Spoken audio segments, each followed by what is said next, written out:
เราไปไหนกันคะไปทะเลใช่ไหมไปทะเลไปทำอะไรบ้าง เธอ อุ้ยเอาตุ๊กแกไปด้วยเหรอ เอาตุ๊กแกไปด้วย มันจับอะไรนะ จับปูเหรอ อะไรอีก จับอ่อย อะไรอีก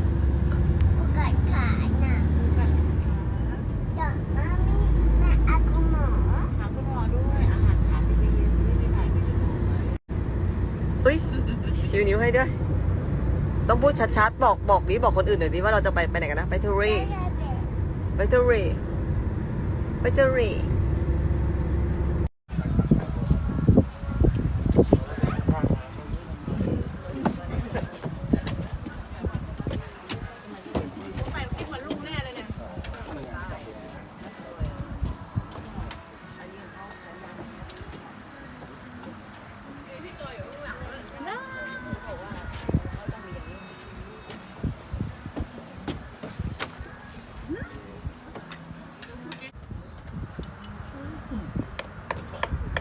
ย่ำ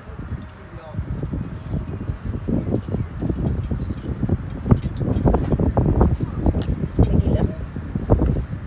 อยากกินโชว์แบบนี้ดิ ตักแล้ว ตักดิ ตัก ตัก กิน โช เอง ว์แบ นะ บนี้ดิ ตักกินเองนะ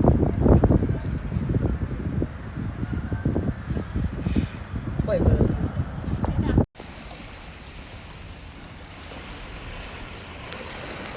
ว้าว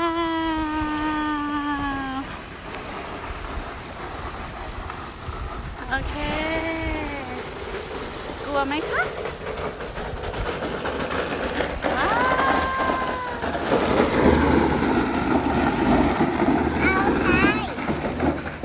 เอาโอเคค่ะอุ้ยอุ้ยอุ้ยอุ้ยอุ้ยอุ้ย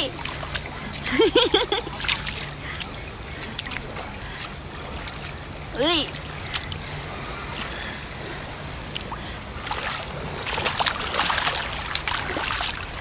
เฮ้ยเจอตัวอะไรคะ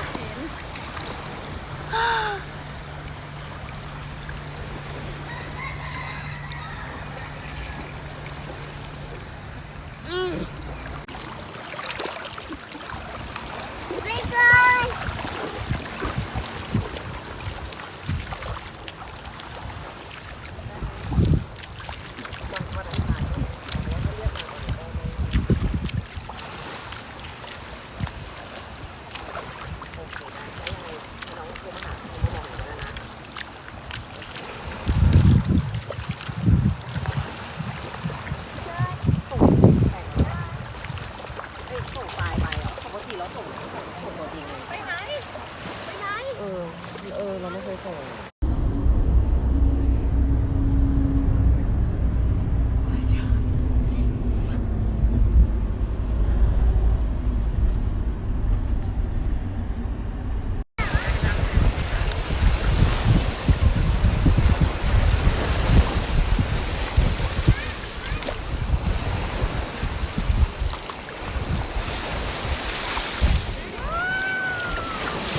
กลัวเปล่ากลัวเปล่านี่ปล่อยอย่างนี้ได้เลยเหรอเก่งมากโอ้โห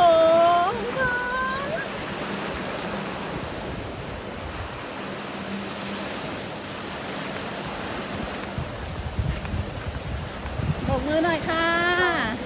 บ๊ายบายนะ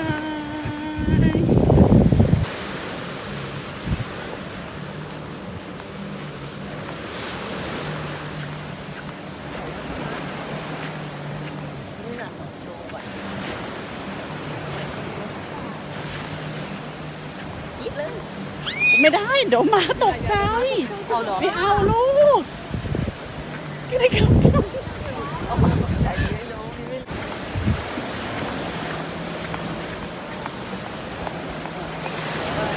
เดี๋ยวค่อยไปถ่ายภาพนิ่งตรงใกล้ๆเขา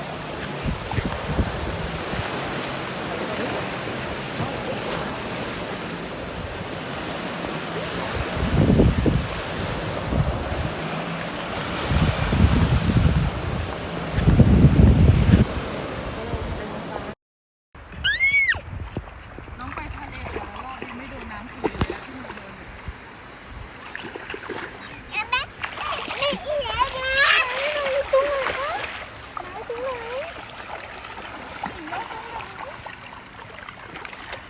เต็มเลยลูก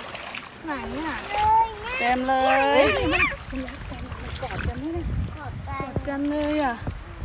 พ่อแม่เลย พ่อแม่พ่อแม่ต้องถีบกันสิลูก ผิดกันลูก ด้วยอุ้ยด้วงอีกแล้ว แล้วมาเย็บพี่นะ นาเบนไม่กล้าหยิบหรอก นี่นะไม่เอ้ยนะ นาเบนกลัวว้า อุ้ยแกล้งอาเบนอีกแล้ว นี่นะนี่อะไรอีกแล้ว อ่ะปล่อยไปซะปล่อยไปหาพ่อแม่นะ เอ้าเดี๋ยวพ่อจะเล่นนะ ติ๊กแล้วเนี่ย เย็บพี่ อุ้ยอุ้ย เย็บพี่ อุ้ยอุ้ย เย็บพี่ ตามมันตามมันโอ้โหอุ๊ยมันขุดหลุมลงไปเลยอ่ะ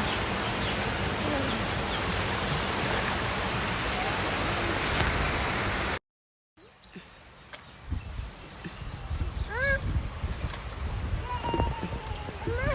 ก็เล่นจิ๋วจิ๋ว จิ๋วๆก็มีเหรอ อาบอลทะเลเลยอาบอลทะเลเลย เฮ้ยมันจมน้ำนะมันว่ายน้ำไม่เก่งนะตัวจิ๋วอะ นี่เลยอ่ะ โอ้อันนี้ใหญ่ตัวนี้ตัวใหญ่เลยอันนี้ก็ตัวใหญ่เดินไปไหนเนี่ยมาอยู่ด้วยกัน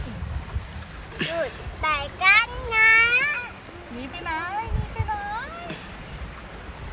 ยิงไปไหน เลยนะ ยิงไปไหนจับเลยเอง ตัวเล็กตกแล้วตัวเล็กจะจมน้ำไหมเนี่ยมันอยู่ได้ไหมวะ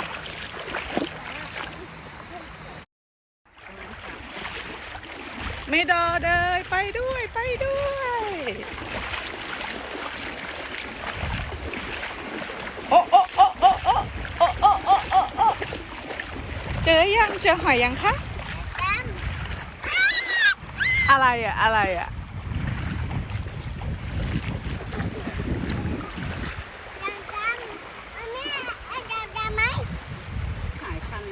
อะไรดำๆนะ พี่งอแงน่ะเนาะ